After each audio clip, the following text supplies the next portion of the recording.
who is got her own organization at this point. And we're delighted that they're going to be giving this presentation for us on healthy diet, what's healthy for the individual and what's healthy for the planet. And they're going to introduce themselves a little bit more. So I'm just passing the baton to them now. Okay. Cathy, would you be, well, first of all, we'll both say hi. I'm Marilyn. Hi, I'm Cathy. Okay, and we'll go ahead and put the slide up now, and we'll get started on that. It should be up. Are you not seeing it? It's not switching. I am not seeing it yet. It's not switching. Did you toggle to the next one? There you go. Marilyn, are you not seeing the screen? All right, let me see if I can see it. Now it's switched. Yes, I do see it. Okay. So the title of this talk is A Healthy Diet for You, Me, and the Planet. And I'd like to just mention that tonight's speakers are Marilyn Sitaker, MPH, and just to say I'm a food systems researcher at Evergreen State College. I'm the former epidemiologist, lead epidemiologist with the Washington State Department of Health Chronic Disease Prevention Unit. And my current research focuses on how to improve access to healthy local foods for low-income families while also helping farmers survive economically. And Cathy Visser, my colleague, is MPH, and she's a registered dietitian, nutritionist, and the owner of True For You Nutrition in Olympia, Washington. And she's going to say a little bit more about herself when it comes time to her presentation. So next slide, please.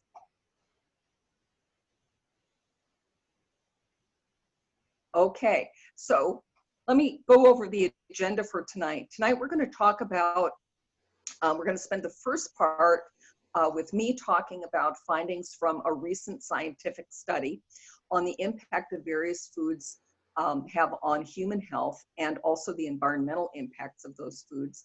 And then we're going to compare the findings on food, health impacts, and environmental impacts to discover which foods are best for both people and the planet. Then we're going to transition to Cathy.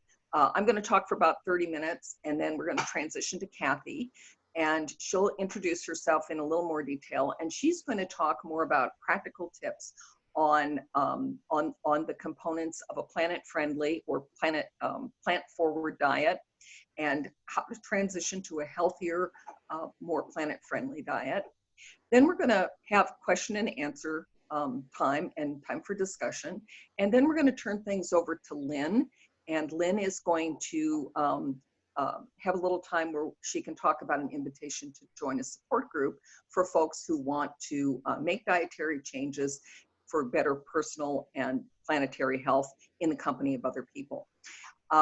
For tonight, our host, Lynn Fitzhugh of TCAT, is going to be our moderator. So she's going to be managing the chat box and the question and answer time when that time comes.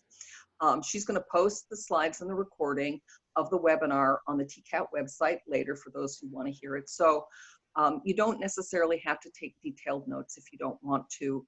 All this information is going to be at your fingertips later. Next slide, please.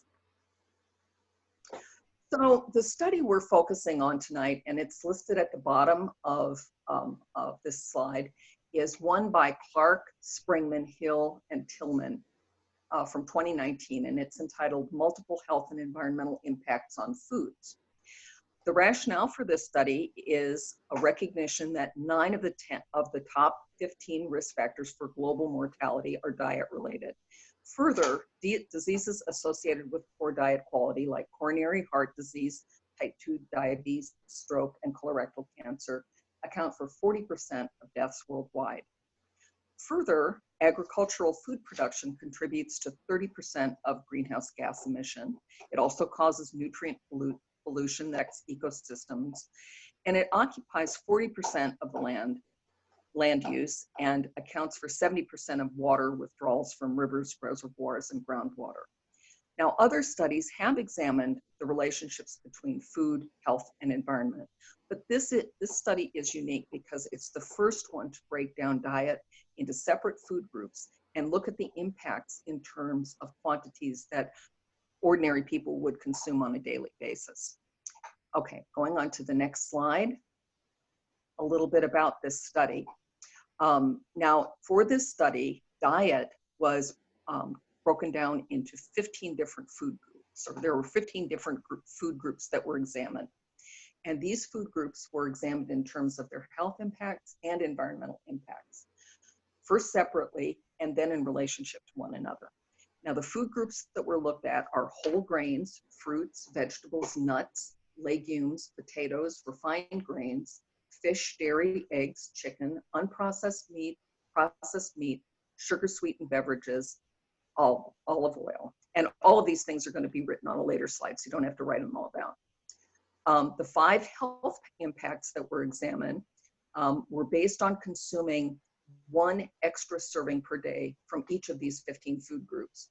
And the 5 different categories of health impacts examined were all-cause mortality and 4 diseases that are among the leading causes of death worldwide. And those are the coronary heart disease, diabetes, colorectal cancer, and stroke.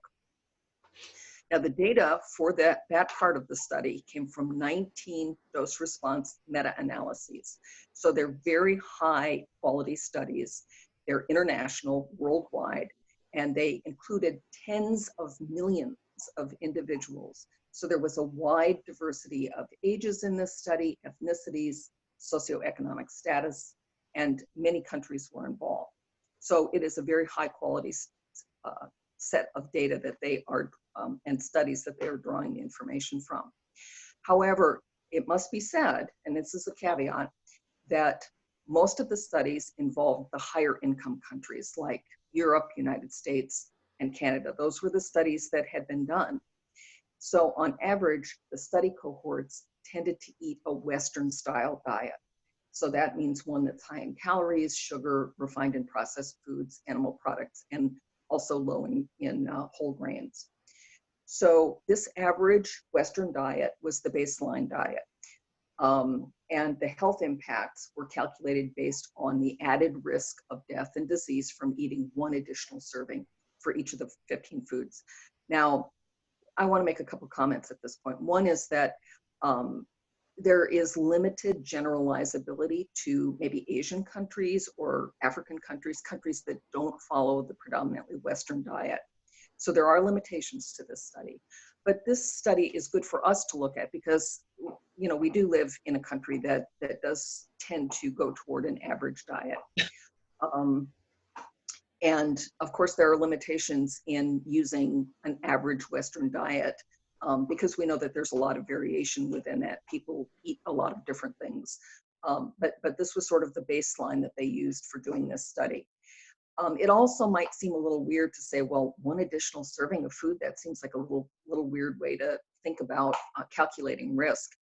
But one of the reasons that they did that was so that they would have commonality of measures between the environmental measures and the health impact measures.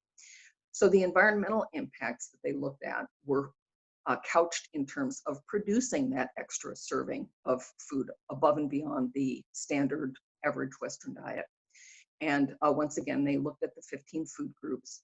And the environmental impacts that they looked at were on acidification potential, eutrophication potential, greenhouse gas emissions, land use, and scarcity weighted water use.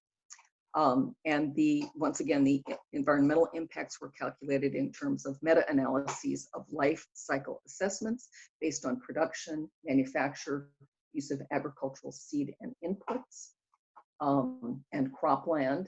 They were not taking into account things like production, distribution, some of the other. Now I said production, but I'm wrong about that. Processing, transport, retail, and food prep were not included. So just the production methods were looked at. Okay, going on to the next slide. Now we're going to talk a little bit about the impact of the study, some of the impact findings. And first, we're going to do a little orientation to this slide. So the graphs, the 5 graphs on this slide are showing the health risk in terms of all-cause mortality. That's the graph on the farthest to the left. And then the morbidity in terms of coronary heart disease, colorectal cancer, diabetes, and stroke. Now, for each one of these individual graphs, you're going to see that there's a vertical dashed line, and that means that the risk is just a one-to-one risk. There's no elevation in risk. But for the dots that are to the left of that dashed line, those are all of the health impacts that are lower. They're lowered risk than usual based on having that extra serving of food. And in contrast, the dots that are to the right of that dashed line are elevated risk. And that's sort of the way that they've done that for each one of these. Another thing I'll point out is that these little horizontal lines that are coming out from each dot, those represent the error bars, so they represent variability around the estimates. And obviously, if the dot is further away from that dashed line, the bigger the effect. So here are the findings. Here's a summary of the findings. In general, there are 7 foods that have lower risk of these mortality and diseases. And they include nuts, whole grains, fruits, vegetables, legumes, olive oil, and fish. No surprises there. We've heard this message before. Now, if you were to take these 5 different health impacts and you looked at the 7 different foods that have evidence of some lowering of risk, you'd have 35 different possibilities. And what I want to tell you is that for 20 out of those 35 possibilities, there is a lowered risk. So the conclusion is that foods that have a larger reduction in disease for one health outcome tend to have a larger reduction in disease for other diseases. There's consistency is what I'm trying to say. And there weren't any instances where a food that lowered risk for one disease increased it for a different disease. So we are seeing consistency across these. Now, interestingly, there was no big effect for an added daily serving of dairy, eggs, or chicken. But sugar-sweetened beverages, processed and unprocessed red meat elevated the risk. I think we've heard these kind of messages before. So the data from all of these international studies is just sort of confirming what many researchers have focused on for many, many years. Now we're going to move on to the environmental impacts, and we'll go to the next slide. Next slide, Cathy. Oh, here we go. Okay, so these slides are set up very similarly in that we've got our 15 different foods on the left-hand side, and we have the environmental impacts across the top going from left to right. And once again, you know, we sort of have, we don't have dashed or dotted vertical lines here, but we can sort of imagine that as being around this number 1, which they used vegetables as the reference food. So they're saying that the vegetable category is used as a reference food group. A value of 1 means that that food group has the same environmental impact as a serving of vegetables. That's what that's saying. And another thing to note is if you look at the scale, the horizontal axis at the bottom, this is done on a log scale, logarithmic scale. And the reason that researchers chose this is because there's such a huge variation in environmental impacts that in order to fit these all on graphs that would fit on the page, they were kind of smushing them together. So you can see that the distance between 0.1 and 1 is the same as between 1 and 10. It's just showing a compressed scale. Okay, so here's the overall take-home messages here. Foods with lowered environmental impacts include grains, fruit, vegetables, legumes, nuts, olive oil, and fish. Similar to the health impacts on the previous slide, the foods with lower impacts on one metric of environmental harm tend to have lower impacts on others. Further, for foods associated with improved health, all except fish have the lowest environmental impacts. Very interesting. So that grains, fruit, vegetable, legumes, nut, olive oil, they have both the lowest health risk and the lowest environmental impacts. And the foods with the largest negative environmental impacts, which are unprocessed and processed meat, are consistently associated with the largest increases in disease risk. So we're seeing consistency between those things that have the biggest risk for health and those things that have the biggest risk for planetary stability. Okay, we're going to go on to the next one. Now, you know, there's a lot of data points on those two slides.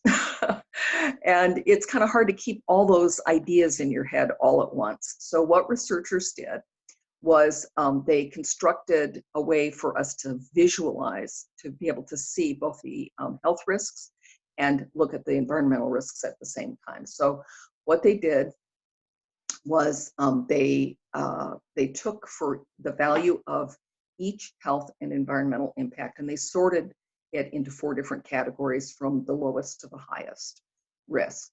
And then they placed each data point on this, what they call a radar plot. So you can see to the left-hand side, there's total mortality, coronary heart disease, et cetera. And then on the right-hand side, you've got all your environmental impacts for scarcity-weighted water use and acidification, et cetera, et cetera.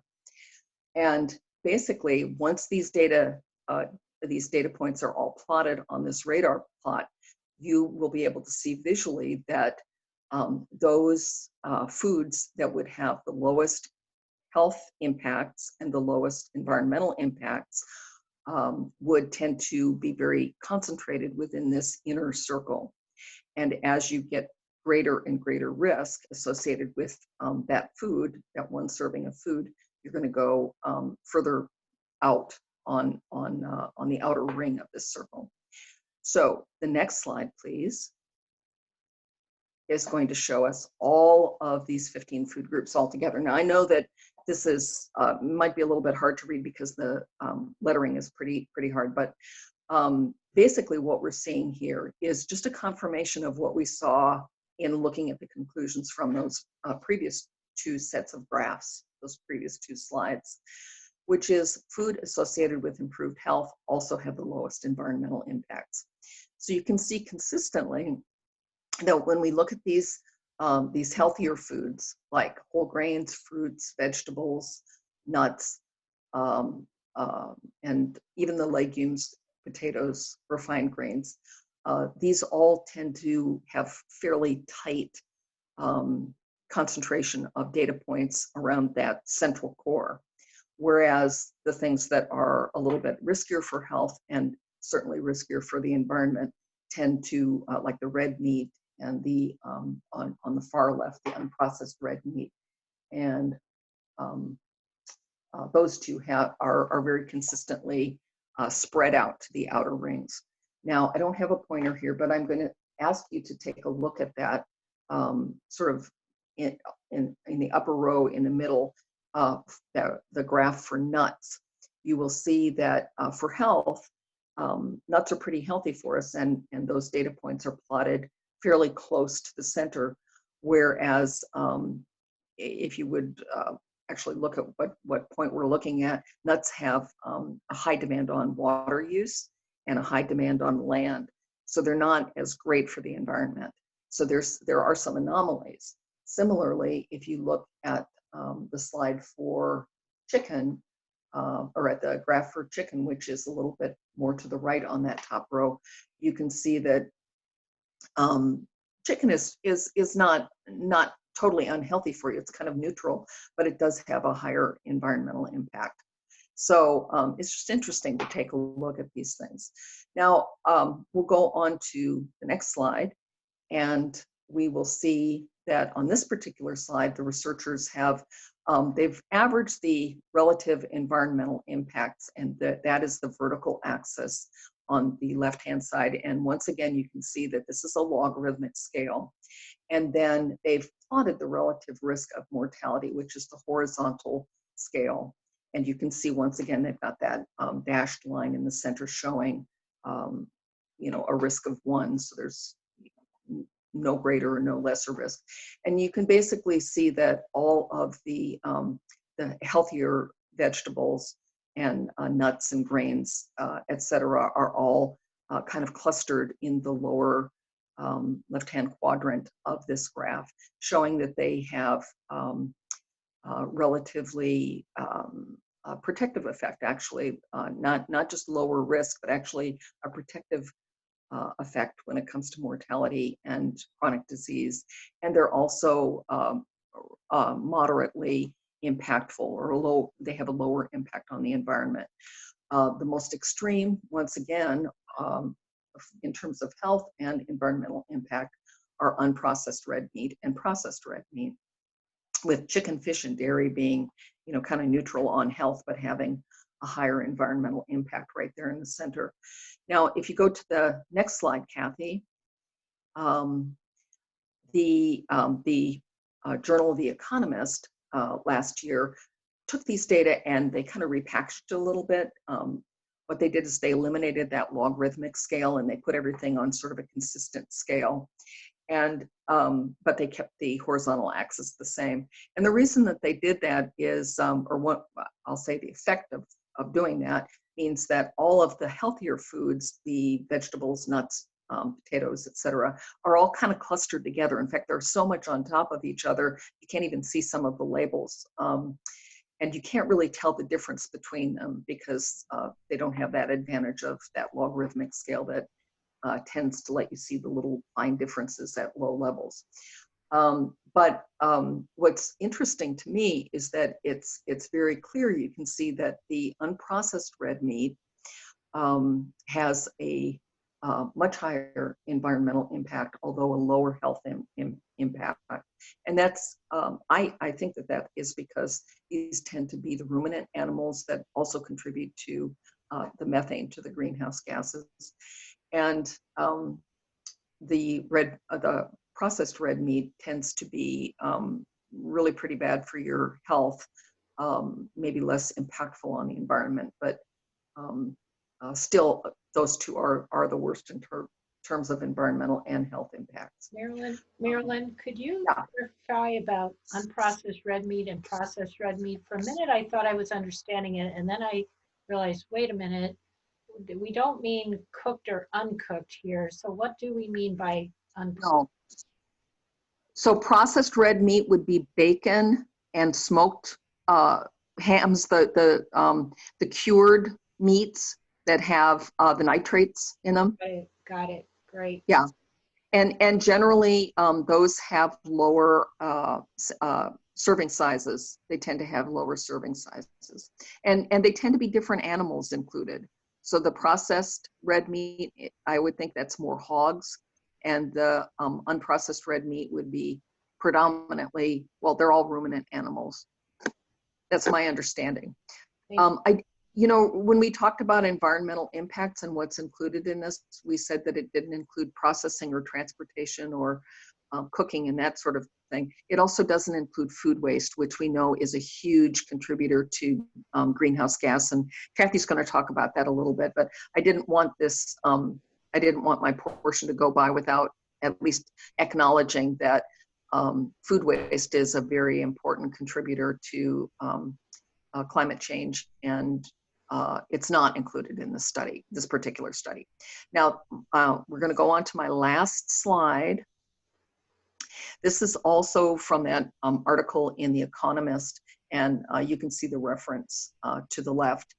About earlier this year, there were a group of academics, mainly based at Johns Hopkins, who simulated the environmental effects of dietary substitutions. So it's very much they didn't use exactly the same data as what we've been talking about most of the evening already. They tended to use consumption and trading data from 140 countries to estimate which foodstuffs people might switch to in order to help the planet. And yet it's very complementary to the Clark study. So what they did was they kind of constructed different hypothetical diets. And up at the top, you can see the legend showing the different colors and showing which foods they relate to. So they looked at dairy, which is sort of that gold color, the deep blue for eggs, the lighter blue for fish, the reddish color for meat, and then sort of a lighter aqua for plant matter, and then I have to call that mauve for sugars and oils. And basically what they did is they were just looking at different compositions of different diets, like the average diet, the reduced diet, which they're basically saying reduced meat, no dairy, vegetarian, 2/3 vegan, and total vegan. And they looked at what the impacts would be calculated to be on greenhouse gas emissions. So they just looked at that one measure of environmental impact. And here's some of the conclusions that they came to. First of all, it's obvious that cutting down on meat makes a big difference. It makes a difference whether you cut down a little bit, like in the reduced diet, or if you cut it out completely, like the vegan diet. But there are a lot of little bus stops in between, so to speak. So for instance, compared with the American who eats a 2,300 calorie diet with a typical mix of food, and that's shown at the top bar, a person who became vegetarian could knock off 30% of their annual greenhouse gas emission from eating. So that's that vegetarian shown, they're the fourth bar down from the top.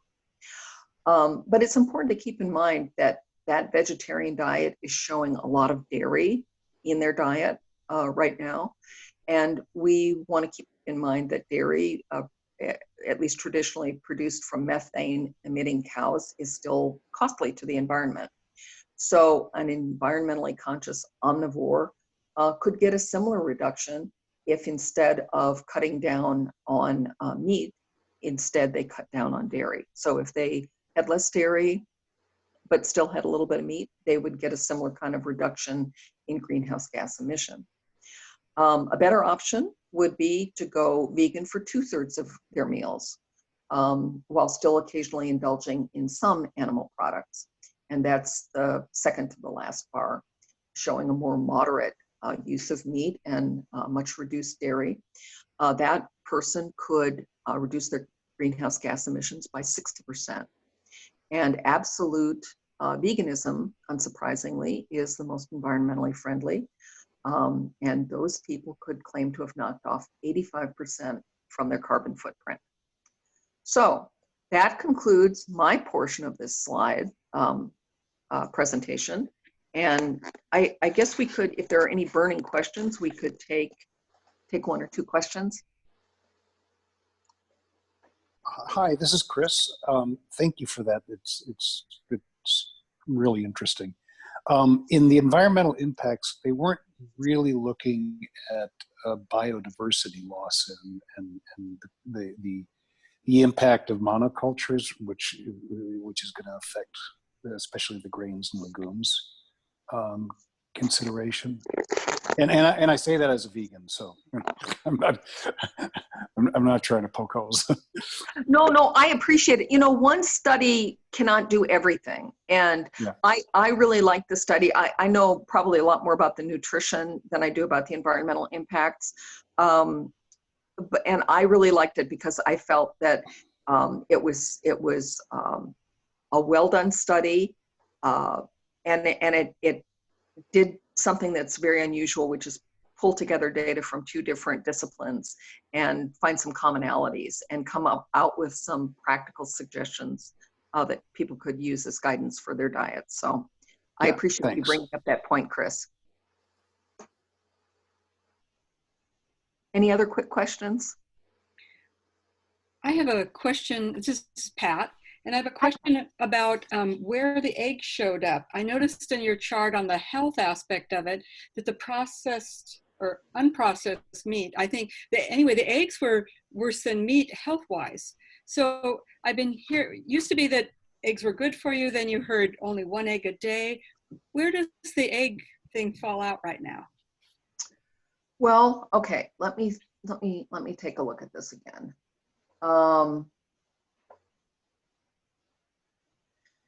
You know, let me think here now. It was your chart on the mortality, and you lined them up, and the eggs actually came out worse than, I just wrote this down, more than the unprocessed red meat, only by a little bit, but it surprised me. Well, it's eggs are definitely less than red meat when it comes to all-cause mortality. When it comes to coronary heart disease, they're really one for one. When it comes to colorectal cancer, they're actually a little protective compared to red meat. When it comes to diabetes, they're pretty much just a little bit more than one, and they don't really have an impact on stroke. No wait, I'm going to take that. Yeah, don't really have an impact on stroke. So it depends on the disease, is what I'm seeing from the data on this. Cathy, go up like to the one that has an A. I think it's What about? like 6. Yeah, that's where I'm looking right now. And in the article, they actually say, you know, eggs are sort of like, they're not high risk. You know, they're fingering sugar sweetened beverages and meat as being the ones that are the worst for health, the sugar and the meat. And it's interesting because, at least according to, you know, the graph, the complementary graph or the corresponding graph, sugar sweetened beverages were not as impactful for most of the environmental impact measures, with the exception of water use. So that's just based on what this article was saying. You know, I saw somebody had their hand up a minute ago and it seems to have gone away. Can whoever that was unmute themselves and ask their question?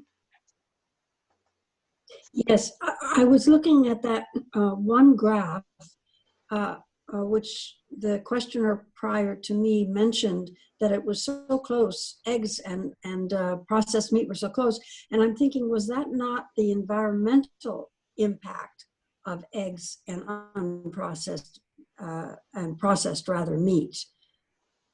That they both emitted a lot of waste into our environment is what I took from that. I think it's slight. As I'm looking at this, I'm still seeing that eggs are lower for all of 5 different metrics than meat are. Okay. Yeah. And I'm just looking at the graphs. I don't have the raw data in front of me. Okay. Yeah, I mean, they've got tables of the data that are in the appendix, but I don't have that in front of me. I have a question, and if this is Cathy's presentation, then you can punt to her. But I was wondering if you would comment on the environmental impact and its impact on the food of organic versus non-organic. So in other words, food that has had fertilizer and pesticide on it. We know that's bad for the earth, but if you wanted to comment about the health aspect. I'm really glad that you brought that up, Lynn. And I would have to say that my knowledge about that is probably, you know, it's really thin. But I would not be surprised. Well, I will say, you know, when we talked about those error bars, and we talked about the production of different food, you will notice that a lot of the error bars are really, really wide for those environmental impacts, and they are because of different production methods. So we know that the production methods has a really important role in the degree to which there are negative environmental impacts. And I would have to punt to Cathy to speak to whether sustainably produced food or regenerative agriculture practices also are healthier, because I'm not as familiar with that science. Mm-hmm. Do you want to comment, Cathy? Find out how to unmute myself first. So, you know, I don't get too much into organic versus inorganic in my presentation. It's more about practical application of moving towards a more plant-based food plan. But I would say that, you know, environmentally, it's one of the hallmarks of eating organic, that it's better for the environment, less chemicals, and it's also better for your health, and then add as much local as you can afford. And I think the combination is something that we promote pretty widely for people who are able to either grow their own or buy local organic food. It is the first choice, but it's not the only choice, and it's not necessarily a choice that everybody has the choice to make financially. Yeah. But this seems like a good segue to pull it over to Cathy now. Okay, let me Folks are ready to hear what she has to say. Thank you, Marilyn. That was really good. And let me cue up my presentation here. Okay. I'm going to go on mute. And let me find the right view. Just give me a second.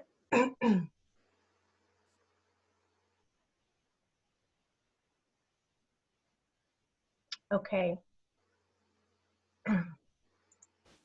All right, so I'm going to talk a little bit more about eating for personal and planetary health, and some of the practical aspects of that.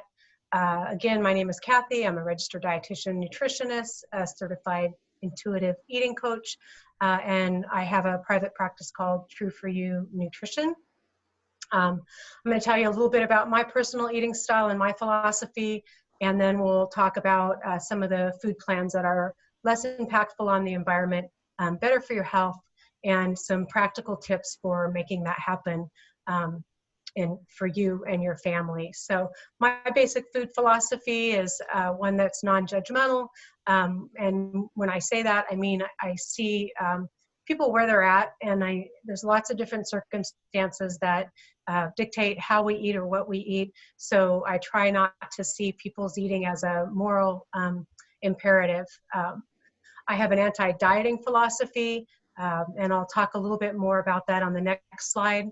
I am a non-restrictive philosophy, meaning I believe that all foods fit. And I also embrace health at every size or size diversity, and not judging people's health by their size. And there's a lot of science behind the health at every size movement. Also keeping in mind not putting people on plans that can push them into disordered eating or eating disorders by being too restrictive, and keeping people's social determinants of health, their income, their access, their environment in mind as well. So that's just a little bit about my food philosophy. And when I talk about diet, there's lots of definitions of what is a diet. So I'm talking about your habitual nourishment, the food and drink you normally provided or consume on a daily basis. Diet can also refer to a special diet if a person has an allergy or a special medical condition. And then lastly, a diet can refer to a regime of eating and drinking sparingly so as to lose weight. That's the diet, like the low carb, like the keto, so forth, that I am not somebody that prescribes those types of diets. I like to think and talk about empowered plant-forward eating, and you'll notice that I use the words plant-forward rather than plant-based. When people say plant-based, they think primarily of a vegan food plan, which is great. But I want everybody to have the opportunity to think about what it would mean to move towards including more plant foods in their diet, whether they're vegan or follow another type of food plan. And when I say empowered, I mean that it limits black and white thinking about food. It's sustainable and enjoyable. It includes, it considers people's income and food access, their home pantry, what's in their pantry, their kitchen access, and also their cooking style, like whether somebody loves to cook or they prefer to assemble food, or do kind of a combination of processed and salads and greens. So you'll see in this picture from the Eat Lancet Commission that a plant-based diet can come in a variety of styles and a variety of flavors. Maybe you include a little bit of fish, maybe some vegetarian patties, maybe even a little bit of meat as your condiment or your flavoring. Again, the individualized empowered plant-forward eating Again, empowered is meant to reflect, to avoid reflecting on someone's moral character based on what they're eating. The goal is to decrease both self-judgment, judgment of others, and black and white thinking so that we can promote plans that are sustainable. And I think there is possibly some moral judgment if a person is an ethical vegan. I totally understand that is a moral imperative that to decrease harm to animals important. So I get that, but in general, in this culture, in this diet culture in the US, people tend to sometimes judge people morally by what they eat or they don't eat. So I like to avoid that and be flexible with people so that the changes they make are realistic and sustainable rather than black and white. So they're either all on the diet or they're all off. I've been a dietitian for a lot of years, and the one thing that doesn't seem to change is that more plants, more plant foods is better. More fruits, more vegetables, more whole grains means more nutrition, vitamins, minerals, antioxidants, fiber, and purified water, especially if you're eating organic, because the water that is processed, and most fruits and vegetables are 80 to 90% water, so you're getting a lot of added water when you eat more fruits and vegetables. Also, more plant foods means more satiety or sense of fullness from your food. You have more things to chew, more things to eat when at least half of your plate is fruits and vegetables and another quarter grains, and the rest your plant-based protein or your meat or your other protein food. So we want our meals to be satisfying as well. Some noteworthy food plans, and this is not an inclusive, all-inclusive list, would be vegan, which would be no animal products. Of course, it's the gold standard for the environment, very much a health promoting way to eat. And I'll a little later in the talk get into some of the common concerns with eating vegan or vegetarian. I'll talk about those a little more as we progress. A vegan diet can be challenging for some. It requires some creative cooking to do it well. So vegan would be a good way to eat to promote good health and also to help save our environment, decrease greenhouse gas. A vegetarian food plan may include eggs and or dairy. A little easier to follow when you're out in the world eating out, and when you're at home, less environmental impact than eating meat. Health promoting, depending again on what you eat and how you eat, and some planning required, but maybe a little less than vegan. Some other noteworthy food plans would be a pescatarian who has broadly a plant-based with some seafood that is ideally wild and sustainable. And then flexitarian, a plant-based diet with limited meat, dairy, and or seafood. And Marilyn actually had a chart up earlier that was pretty similar to the flexitarian, a person who is 2/3 vegan and then eats meat or dairy as kind of a condiment or a flavoring for their meals. And I just want to say again, if we're moving towards plant-forward eating and plant-based eating, for some people it's going to be black and white. For others, it could be easier to move in that direction if you give yourself some flexibility, do it gradually, and know that you're still going to have an environmental impact. I mean, if everybody did it, we'd have a huge environmental impact. And if it's more sustainable, more realistic, and maybe less scary to people, that might be a good way for people to start eating a more plant-based diet. And then one food plan that I want to call out that you can hop online at their website and get a whole lot more information on is the Food Planet Health, the Planetary Health Diet from the Eat Lancet Commission. And let me find my notes here on the Eat Lancet Commission so I can give you a little more information. Is a global nonprofit startup in Stockholm, Sweden, dedicated to transforming our global food system through sound science, impatient disruption, and novel partnerships. Their vision is a fair and sustainable global food system for healthy people and planet, leaving no one behind. So I have the link here, and I also have a whole bunch of great resources that we'll leave you with in the recording that you can refer back to at the end of this talk. But I want to go into a little more detail about the planetary health diet, which refers to the health of the human civilization and natural systems on which it depends. And the one quote from the Eat Lancet Forum Commission report is that feeding a population of 10 billion by 2050 with a healthy and sustainable diet will be impossible without transforming our eating habits, improving food production, and reducing food waste. We waste in this country about 40% of all the food that we produce. And then I'm talking about edible food, not just banana peels and potato skins. So we need to do something to improve our the way that we manage our food waste. And I think Olympia has some good movements in that area. But food waste is a huge waste of our water, our farmers' time, and a big impact on the environment when that food is anaerobically rotting and producing greenhouse gas in our landfills. So that's an important thing to address in our community. So this planetary health diet, about half of the plate is non-starchy leafy greens. About maybe a quarter of the plate is whole grains, a variety of whole grains. Depends on your culture, depends on your, you know, what appeals to you.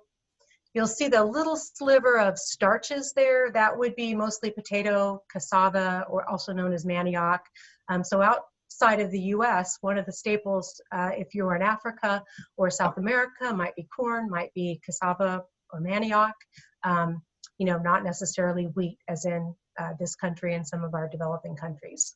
You have a little sliver of dairy there, little sliver of meat, and I'll get more into detail about exactly what this translates in terms of calories and servings in the next two slides.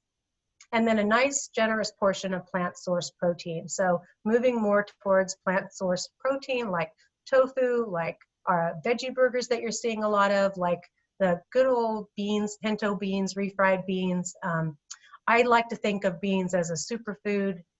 They're inexpensive, they're delicious depending on how they're prepared, and a great source of protein and fiber and carbohydrates and minerals and vitamins. So I am definitely a pro-bean person. And then you have your plant oils and added sugars.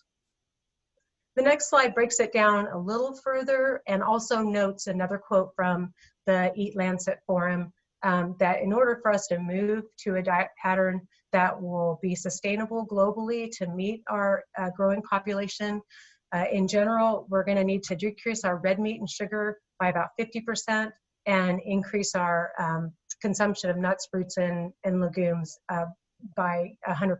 We're going to need to double our intake of fruits, vegetables, legumes, and nuts. And that's a global statement. The US, probably we're going to have to decrease our meat and sugar even more than 50% and increase our fruits, vegetables, and legumes more than 100%. But if you look at this diagram here with a typical 2,500 calorie per day diet, the Eat Lancet diet breaks down, and I'm going to tell you how it breaks down by grams and by calories a day. And I know we don't necessarily think about our diet in grams in the US, so the next slide I'll break that down into servings. And I know that when you look at this, you're going to think, well, nobody eats just 30 calories of beef or lamb in a day. So the idea is maybe you only eat it once or twice a week. So instead of 30 calories in one day, you're just having it a couple times a week. So vegetables would be 78 calories a day, if you see the vegetable portion here. And I'll translate that into servings on the next slide. Your meat, beef, lamb, pork would be just 14 grams or 30 calories, so it's just a tiny little sliver of your diet. And then in the lower level here on the lower left, dairy would be 153 calories a day on average. That's about a cup of whole milk. So you're not doing 4 servings of dairy. You're doing alternatives and you're spreading it out through the week. And I'll talk a little later about bone health and in relation to dairy or dairy-free eating. Whole grains make up a nice big portion, 800 calories, so these little serving sizes are not necessarily proportionate. 800 calories is about 6 to 8 servings of breads, grains, cereals. Fruits, 126 calories, about 2 pieces of fruit maybe 1 big banana, half a cup of dried fruit. It really depends on what fruit you're talking about. And then about 700 calories in seafood, plant-based proteins, poultry, and eggs. So what does this really mean when it comes to what our average plate or how we think of an average plate? So I created a table just so I could also put it in perspective. In a given day, in whole grains at the top, you'd have 6 to 8 servings. And it sounds like a lot, but a serving of pasta, half a cup, a serving of rice, a half a cup, you know, that's not very much. The average person who eats pasta is going to have 1 to 2 cups, so 4 servings of pasta right there in one meal. And then the starchy tubers would be 50 grams or about a 1/4 cup on average per day. Vegetables, 1 to 3 cups, and that range is so wide because if you have just greens and salad, you could probably have 3 cups of raw. If you're eating cooked vegetables, maybe a cup would make up your average daily intake. And fruits, about a cup a day. Milk, the equivalent of about a cup a day or an ounce and a half of cheese.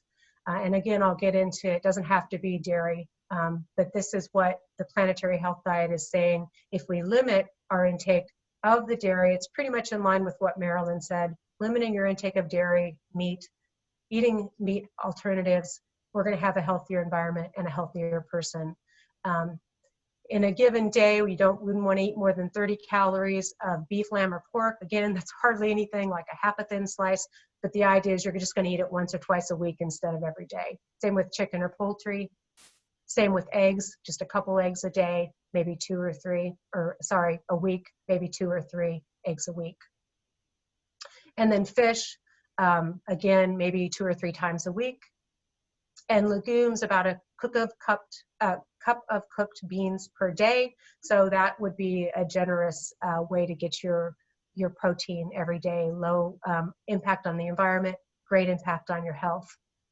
And the average of about a 1/3 cup of some type of nuts. I used almonds, but it could be any type of nut that has a little bit of a higher impact on the environment because of land and water use, but still basically a good fats, good protein, and a great snack for people who are trying not to eat meat, trying not to eat processed food. Then you have your added oils, fats, and sugar. Right now, the dietary guidelines for Americans say, less than 10 teaspoons of sugar, which sounds like a huge amount.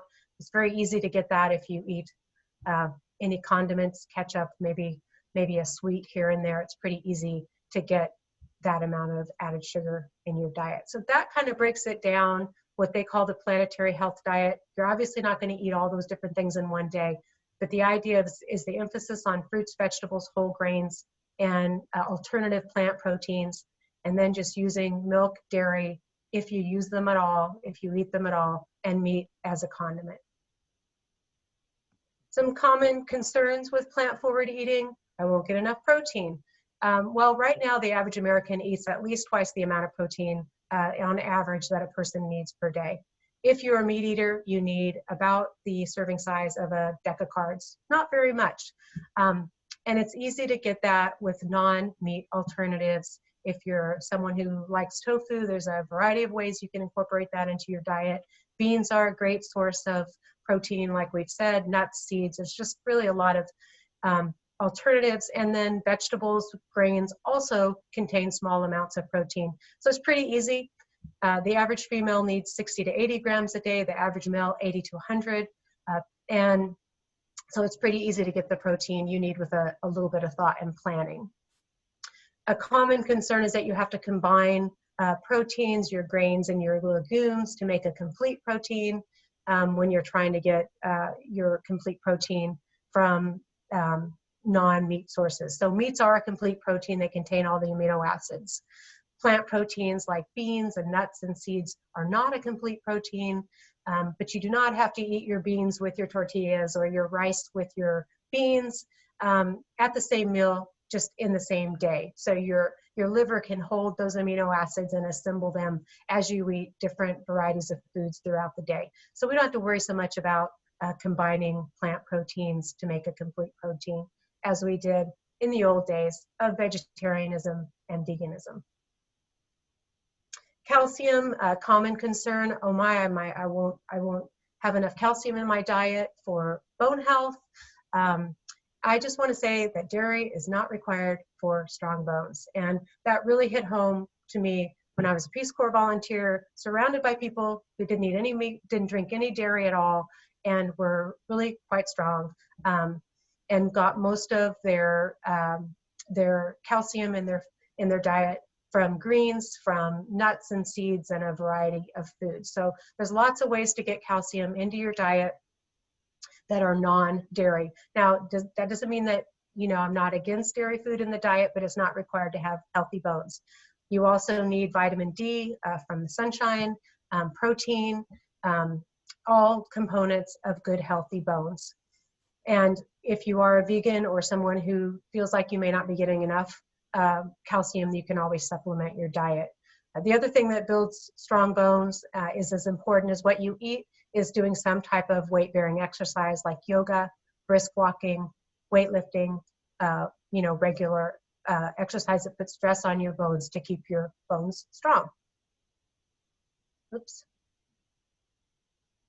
Some other common concerns with plant-forward eating would be that the popular belief that soy causes breast cancer, that is actually not supported, and in the studies that I've reviewed and the scientific studies indicate that people who start eating soy products and eat soy products over their lifetime actually have a lower incidence of breast cancer.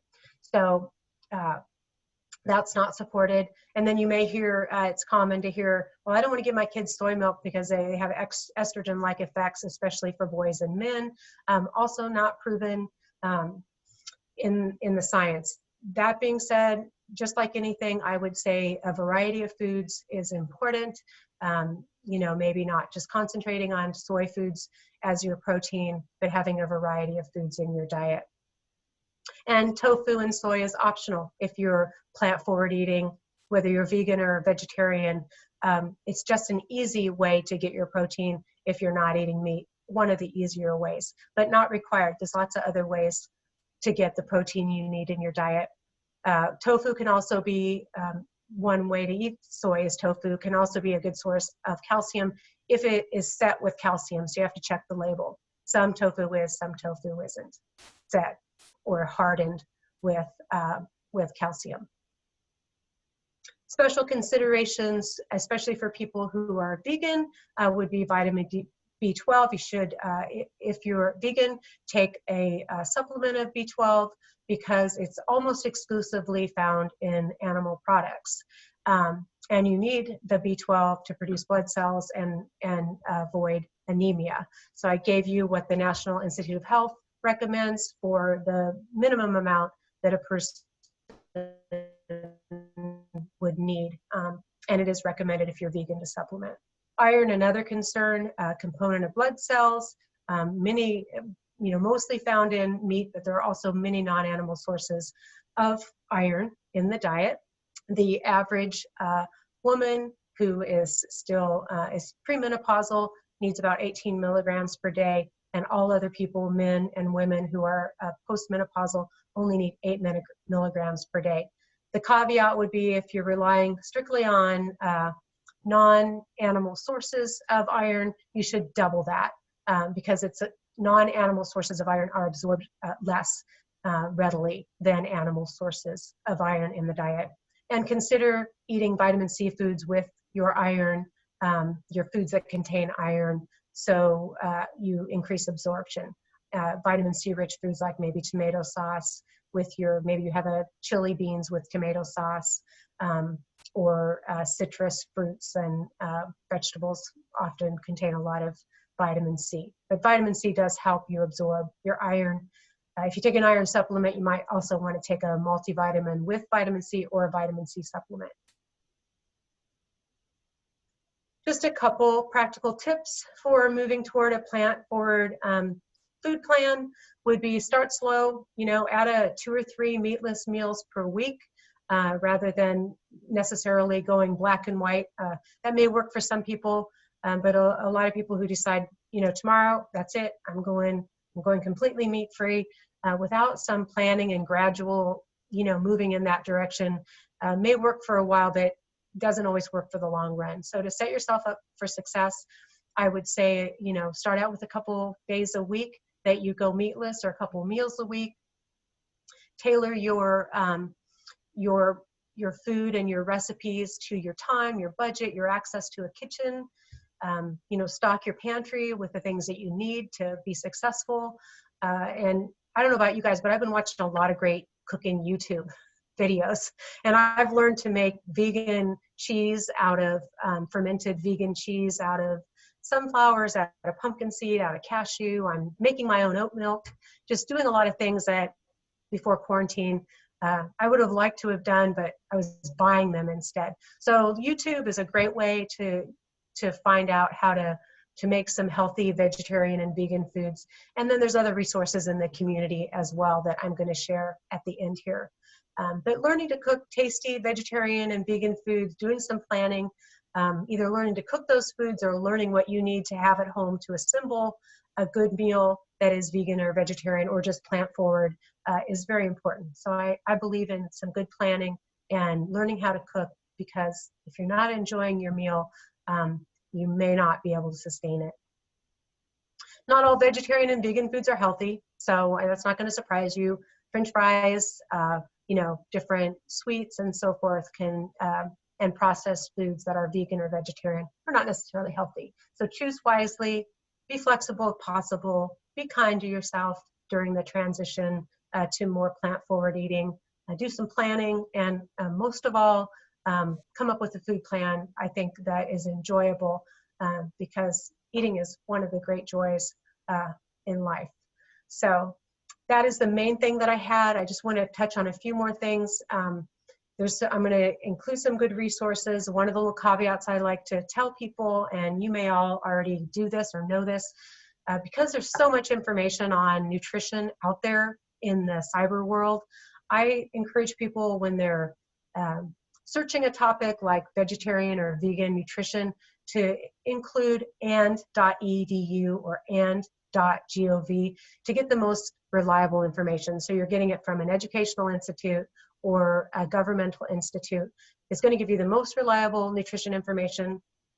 Next would be including .org. There's a little less regulation on .org, but still more reliable than other sources. And then finally, if you're looking up your topic and it's a .com website, proceed with caution. Doesn't mean it's bad information, but maybe just trying to sell you something, or the information may not be as good.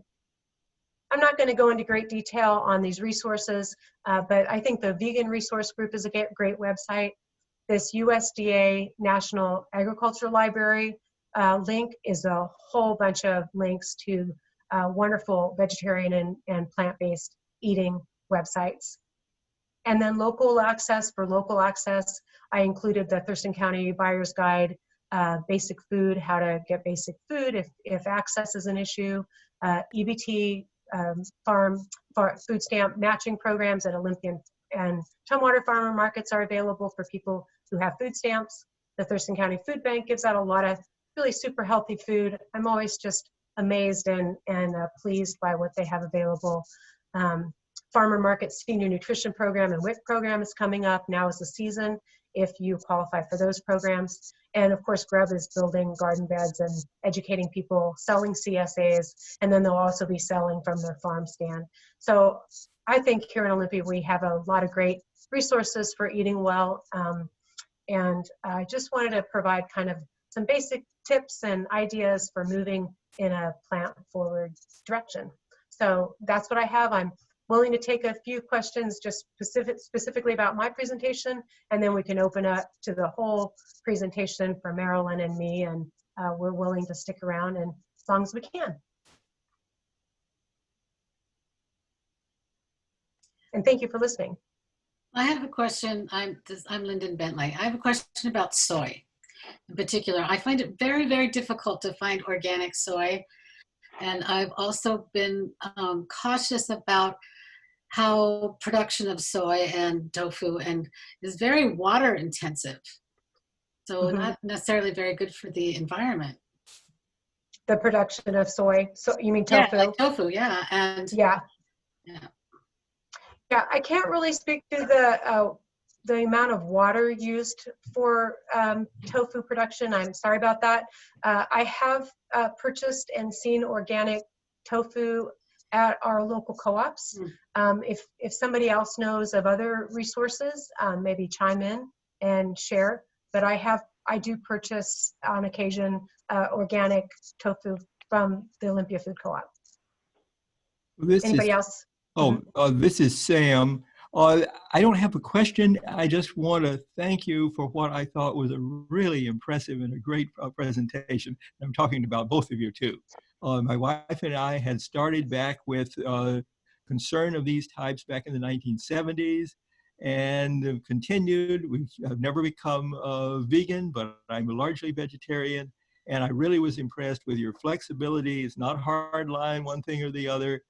Scientific data and quantitative data where you actually get some numbers. And I thought that was great. Awesome, thanks. Hi, this is Tanya. I wanted to make a comment on the tofu. Fred Meyer carries their brand of organic tofu. You do have to get there, however, when they stock up, because it's the first thing that will fly off the shelves with this whole pandemic. So you have to get there on a Thursday or I think on a Saturday, but or Tuesday. They restock. No, I'm sorry. They restock on Thursdays. So if you get there by Tuesday or Wednesday, then oftentimes it'll be off the shelves. So, but Fred Meyer carries it. So, thanks, Tanya. Cathy, I have a quick question for you. It seems like we're really focused on soy, but I'm wondering if there are any contraindications for using soy-based products if you have thyroid problems or other medical conditions. Thyroid, I am not sure, Marilyn. I haven't heard of a contraindication for thyroid. That doesn't mean that there isn't. Just it's not coming to mind. It does seem to be protective for heart disease and cancer, but I'm not sure about thyroid. And I would say, in general, like with so many foods, I wouldn't necessarily eat just soy every day. And like I think variety is key. In all things. Yeah. Okay, thanks. Any other questions on the nutritional aspects of moving toward a plant-forward eating? Yeah, this is Phyllis. I sometimes use soy powder products that I get at the co-op. It's organic. It's protein powder. What do you think of the use of that? I tend to use it like almost like a quick instant breakfast type thing with milk and some fruit thrown in. But I've also heard that you can get too much soy and that can be a problem. Yeah, I know the product that you're talking about from the co-op is in the bulk section, Phyllis, right? Yeah. And it's a dry, is it maybe even that has the fat removed? The product? Yeah, it's low calorie, about I think 20 grams of protein in a serving. And is it, yeah. Is it also non-GMO? Do you know? I think so. Yeah, probably if it's at the co-op. I mean, that's one thing I would say about soy. To the degree that we can choose non-GMO and try to, decrease that is important. And I think using it in a smoothie as a protein supplement is a great idea. Sounds like a healthy, tasty way to have a morning smoothie. Yeah, I don't see a problem with that. Okay. Sounds good, actually. Cathy, I have a problem. This is Lisa. My question is about the plant-based meat substitutes that we see so much of these days. I read a criticism that they aren't that great for you because they are so highly processed, so many different ingredients, a lot of salt, etc. What's your opinion about them? Yeah, great question. Yeah. So I've been looking at a lot of the different alternative proteins and alternative meat patties and products that are out there. And I would say that there's some really good ones and they're not all that healthy. Like one of my favorite and I'm not trying to call out any brand, would be the Beyond Meat or Beyond Beef. And each patty or sausage has at least a couple tablespoons of coconut oil. You know, so a lot of added oil. That's why it tastes so good. But also quite high in sodium. So I would say like other foods, that they're not bad or good, and they're tasty and they're easy. But some of the newer processed that are really resemble meat are pretty processed and high in salt, and often can be high in fat. You know, so I would say eat them occasionally, enjoy them if salt is not a problem. But some of the older style veggie burgers, like black bean burgers and some of the older ones that you make, are probably more nutritious. But for people who are just really looking for the taste of meat and the feel of meat and the look of meat, the Beyond Beef and some of those newer ones are pretty popular, and I can see why.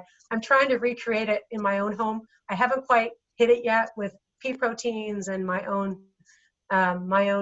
recipe, but I'm not getting there yet. So they have like even bamboo fiber in them for the bite of a burger, and anyway, so it's interesting. They're not all healthy. Look at the sodium, look at the fat, look at the ingredients. You know, and if you can make your own veggie burger or get them more minimally processed, you're probably better off, but on occasion, I think they're fine. Thank you.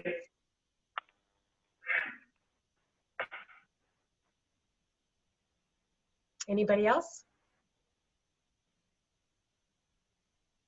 Any other questions for Marilyn, or just the overall?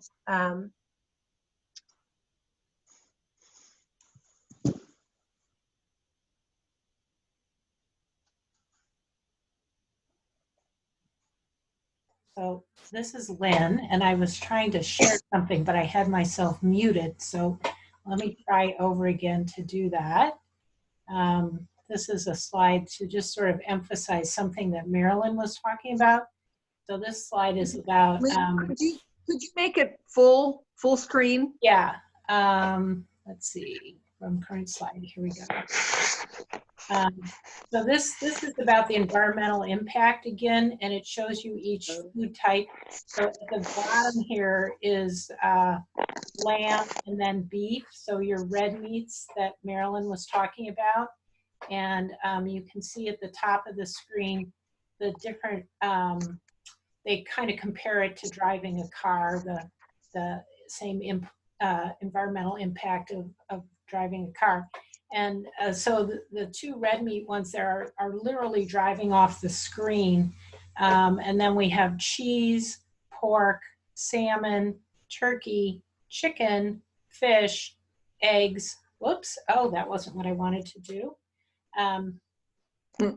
Eggs and potatoes, rice, and then you go on with all these different vegetables.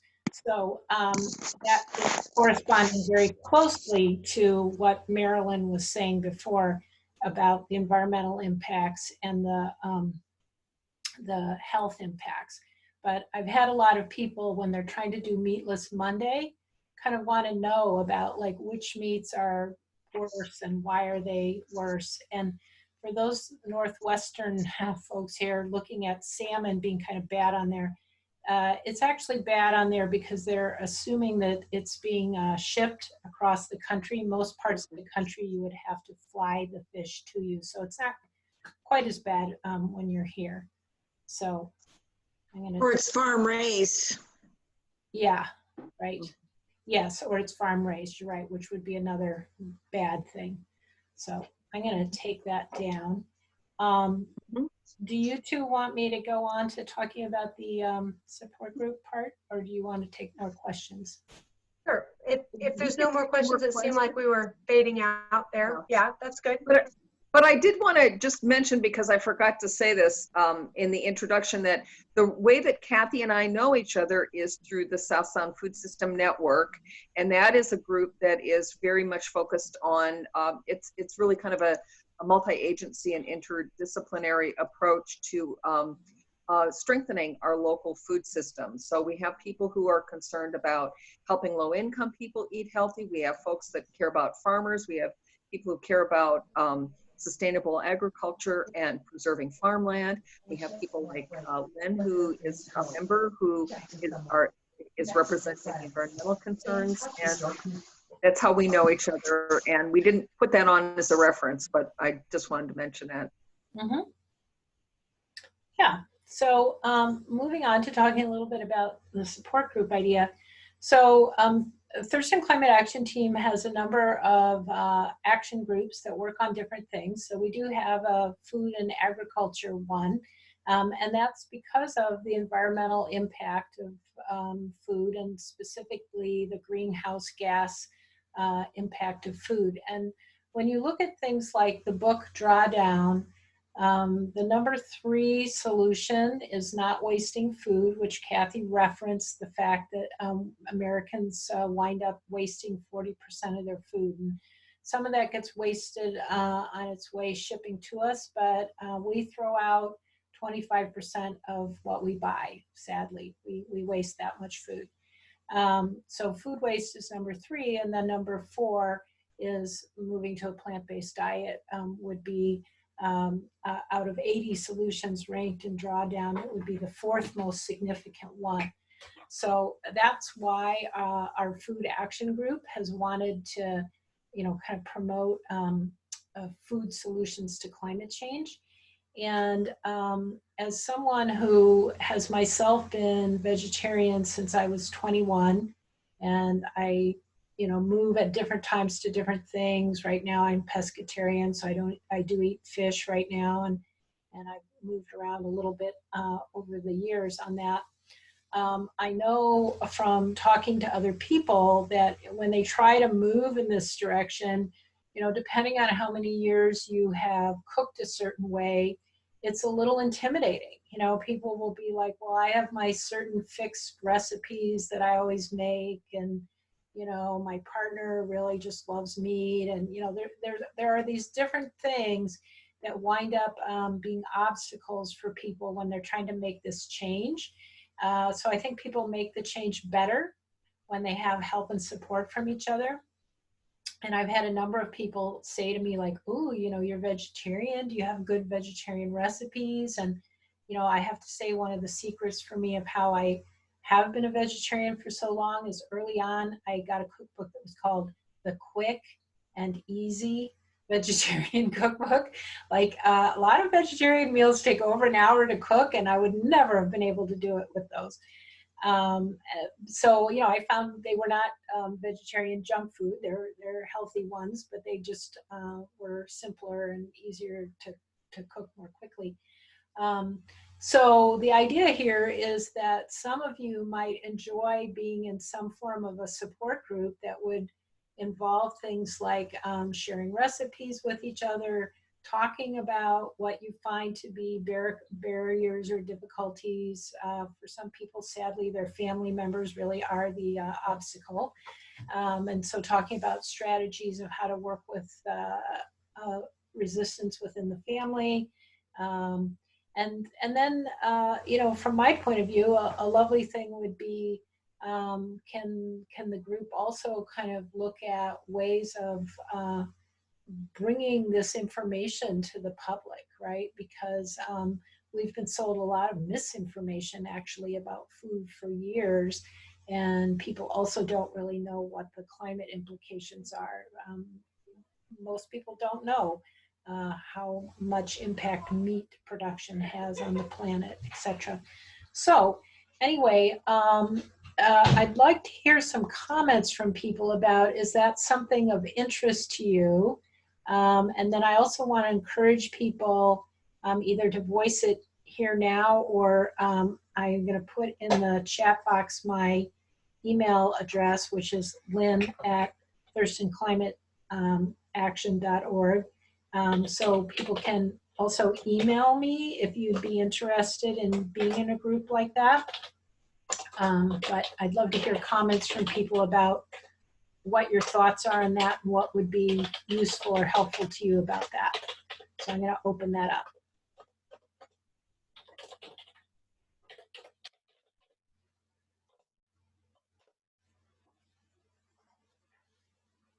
So I just have a comment, Lynn. I would enjoy being part of something like that. I'm just wondering, for now, I assume it's going to be probably Zoom or some form of video conferencing. Do you have a night in mind, a time, a kind of an agenda, some ideas for how it would be conducted? Just a little more information. Yeah, yes, it will have to be on Zoom, although hopefully someday in the future people might be able to actually come together with food and do some food sharing. But my idea is just to hear from those of you who might be interested and then try to find a time that works for the interested parties. And this would not be a really super frequent thing. I suspect it would be like once a month, just enough to kind of really support the actions people are trying to take. So. Hey, this is Tanya. There is a healthy, at least we were meeting for about the last 2 years, and I know, Lynn, you've been invited regularly on that. There is a plant-based potluck group that meets. We did meet up until the pandemic issue, and we were doing pretty much just what you're talking about. I have a list of about 25. It came out of the TCAT meeting 2 years ago. Mm-hmm. And we do pretty much that. We support people who are trying to make the transition. We have recipes every week. We have speakers, we have videos. We've had a couple of the YouTubes by Neil Barnard from the Physicians Committee for Social Responsibility. It's been really very educational. So I have a large group of people. I know they would all be interested, and certainly I would be very interested in working with that group. Cool. Yeah, I was part of that group, and and I would like to continue in some fashion. Any other thoughts or comments people have? Hi, I'm Melissa. I would be interested in joining the group. I would also like to put in a thought of making it accessible in that, like, some of us can't afford the expensive ingredients or a lot of different ingredients. So making it accessible, like, cost-wise for everybody. Right. That's what I really like about Cathy's approach. I really feel very strongly that it is a movement process. I have, I hope to not offend anyone here, but I have met vegans before who were so kind of, this is the only right way, that there kind of wasn't space for people who were making a longer journey to make that movement. And so I think, yeah, my hope for this would be to take very much of the approach Cathy was talking about, of just meeting people where they are and kind of hearing each person's goals for, like, what are you trying to do right now? What is going to represent good progress for you? Yeah. I like that approach. Yeah. I have a question for Tanya. Tanya, how frequently is the plant-based potluck group meeting? Are they doing once a month, or were they doing? Not now. It was once a month, and we moved around different evening days. First, it was like at 5:30, or it was at 6:30, and then it was during the week, and then we moved it to 5:30, and then the latest time we tried a Sunday brunch. Just because a lot of the students couldn't make it. We have a nice group from actually the Evergreen State College that come and participate. So our latest one that we tried before we had to shut it down was a Sunday brunch. And it was 10:30 to noon. But then we were going to shift that to, like, maybe noon to 2, because some people were going to church services or whatnot, and college students that sleep in on a Sunday, whatnot. So we've been trying constantly to juggle everyone's desires, which of course that will never happen. But the latest we tried was sort of a Sunday brunch gathering sort of thing. Okay, thanks. Okay. Anyone else have a last minute comment before we say goodbye? And I do hope some of you will email me if you're interested in being in a support group like that, and or if you're just interested in kind of how do we promote this in the public so that more people are aware of the connections between food and environment. So I will hope to hear from some of you. I think this was a great session. Thanks for organizing it and thanks for speaking. Thank you. Yes, thank you, everybody. Thanks, Thank Lynn. Thank you. Yeah, Thank you. thanks again to Cathy and Marilyn. You're welcome. It's great to see everybody. Thanks. Thank you. Thank you. Bye. Bye, Al. Bye.